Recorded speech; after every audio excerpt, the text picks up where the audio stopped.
ఎన్నికలకు ముందే చంద్రబాబు ఇచ్చిన హామీలు చూసి ఆయన ఎట్టి పరిస్థితుల్లో ఇవి అమలు చేయరని ప్రజలకు ఆ రోజే చెప్పామని వైసీపీ యువనేత ఆలూరు సాంబశివారెడ్డి అన్నారు. మాజీ మంత్రి శైలజానాథ్ పార్టీలోకి వచ్చిన నేపథ్యంలో ఆయన జిల్లా పార్టీ కార్యాలయంలో మీడియాతో మాట్లాడారు. ఎన్నికల ముందు జగన్ చెప్పిన ప్రతి పథకాన్ని అమలు చేసి చూపించామని, గడప గడపకు వెళ్లి మేము పథకాలు ఇచ్చామని చెప్పామన్నారు. అయితే చంద్రబాబు మరోసారి మోసపూరిత హామీలు ఇచ్చి అధికారంలోకి వచ్చారన్నారు. ఇచ్చిన హామీలు నేటికి నెరవేర్చకుండా తమ వద్ద డబ్బులు లేవంటూ చెప్తూ ఉన్నారని ఆగ్రహం వ్యక్తం చేశారు. ప్రజల పక్షాన నిలబడి ఇచ్చిన హామీలు ప్రభుత్వం నెరవేర్చే విధంగా వైఎస్ఆర్ కాంగ్రెస్ పార్టీ పోరాడుతుందన్నారు.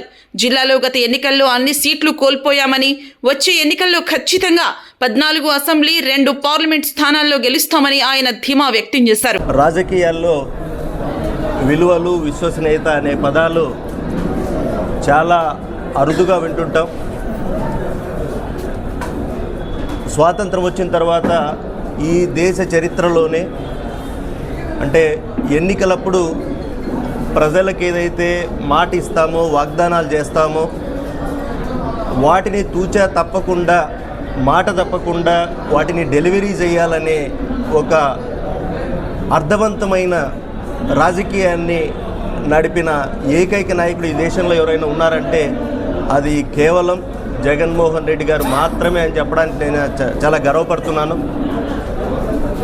మీరు చూశారు, గత 5 ఏళ్లలో మా ప్రభుత్వం అధికారంలో ఉన్నప్పుడు ఏదైతే మేనిఫెస్టో అని చెప్పి ప్రజలకు వాగ్దానాలు ఇచ్చామో మరి ఆ మేనిఫెస్టోను అమలు చేస్తూ 5 సంవత్సరాలు కూడా, అంటే ప్రమాణ స్వీకారం చేసిన మొదటి రోజు నుంచి చివరి రోజు వరకు కూడా 5 ఏళ్లలో ప్రతి కార్యకర్త దగ్గర నుంచి మరి ప్రజాప్రతినిధులు, లోకల్ సర్పంచులు, ఎంపీటీసీలు, జెడ్పీటీసీలు కావచ్చు, అట్లాగే ఎమ్మెల్యేలు, మంత్రులు, ముఖ్యమంత్రి వరకు కూడా ధైర్యంగా మేనిఫెస్టో చేతిలో పట్టుకొని మేము ఇవి చెప్పినాము, చేసినాము అని చెప్పి ఎమ్మెల్యేలు గడప గడపకు కూడా వెళ్ళి చెప్పిన సందర్భాన్ని మనమంతా చూసాం.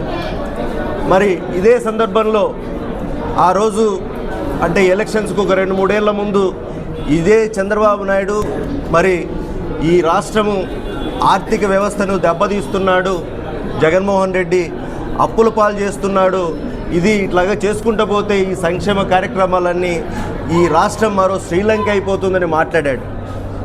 మళ్ళీ ఎన్నికలు వచ్చేసరికేమో ఎన్నికల 6 నెలల ముందు నుంచి కూడా మేము జగన్మోహన్ రెడ్డి గారు చేస్తున్న కార్యక్రమాలన్నింటినీ కంటిన్యూ చేస్తూనే వాటికి అదనంగా ఈ సూపర్ 6, సూపర్ 7 అనేవో వాగ్దానాలు కూడా చేశారు.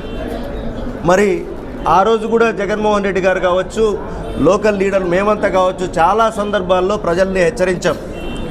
పొరపాటున మీరు చంద్రబాబు నాయుడు మాటలు నమ్మకండి, ఆల్రెడీ అతన్ని చూశారు, మాట మీద నిలబడ్డు, నీతి నిజాయితీ లేని మనిషి అయినా, విలువలు లేని మనిషి అని చాలా సందర్భాల్లో చెప్పాం.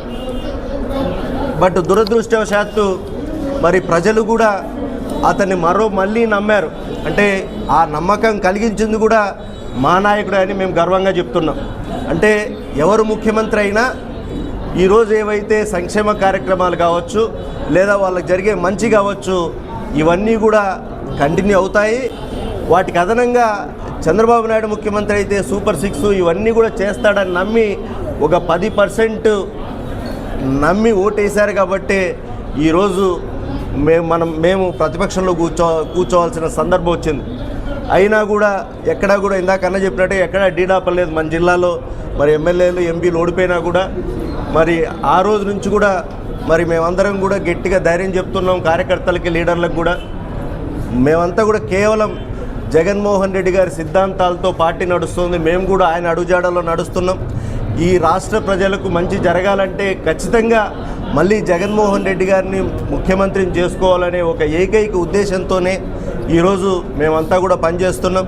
మరి ఈ పోరాటంలో భాగంగా చాలా రాజకీయ పార్టీల నుంచి ఈరోజు జగన్మోహన్ రెడ్డి గారి సిద్ధాంతాలు నమ్మి కావచ్చు, అట్లాగే మేము ప్రతిపక్షంలో ఈరోజు ఈ కూటమి ప్రభుత్వం చేయన పోరాటాలు చూసి కావచ్చు మరి మన పార్టీలోకి వస్తున్నారు. అందులో భాగంగా ఈరోజు మాజీ పిసిసి సభ్యులు శైలజనాథ్ అందరికీ తెలుసు అన్న, ఇక్కడ కూడా మరి కాంగ్రెస్లో 2 సార్లు ఎమ్మెల్యే చేశారు, మంత్రిగా చేశారు.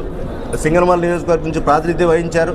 మరి ఈయన ఈరోజు పార్టీలోకి రావడం నిజంగానే సంతోషాల్సిన విషయం. మేమంతా కూడా స్వాగతిస్తున్నాం.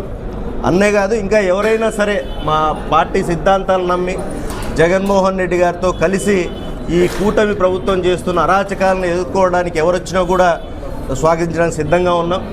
ఎట్టి పరిస్థితుల్లో ఎలక్షన్లు అయ్యే వరకు కూడా ఏ ఒక్క లీడర్కి కార్యకర్తకి ఇబ్బంది లేకుండా చూసుకొని అందరం కలిసి పోరాటం చేసి మళ్ళీ చెప్తున్నాను, ఈరోజు ఎవరో ఏదో అంటే ఇక్కడ ఎమ్మెల్యేలు మేము కావాలనో లేదంటే ఇంకోటి కాదు. ఈ రాష్ట్ర ప్రజలకు మంచి జరగాలంటే అంటే అది అభివృద్ధి కావచ్చు, సంక్షేమం కావచ్చు, అన్ని రకాలుగా సమగ్రంగా అభివృద్ధి చెందాలంటే మాత్రం జగన్మోహన్ రెడ్డి గారు ముఖ్యమంత్రి కావాలనేదే మా అందరి ఏకైక ఆశయం, పట్టుదల. దాని మీదనే పనిచేస్తాం, కలిసికట్టుగా పనిచేస్తాం. ఈ జిల్లాలో మళ్ళీ మన పార్టీకి పూర్వమైంది 14 ఎమ్మెల్యేలు 2 ఎంపీలు 2 కూడా మొత్తం గెలిచేలాగానే మేమంతా కష్టపడి పనిచేస్తామని ఈ సందర్భంగా తెలియజేస్తాం.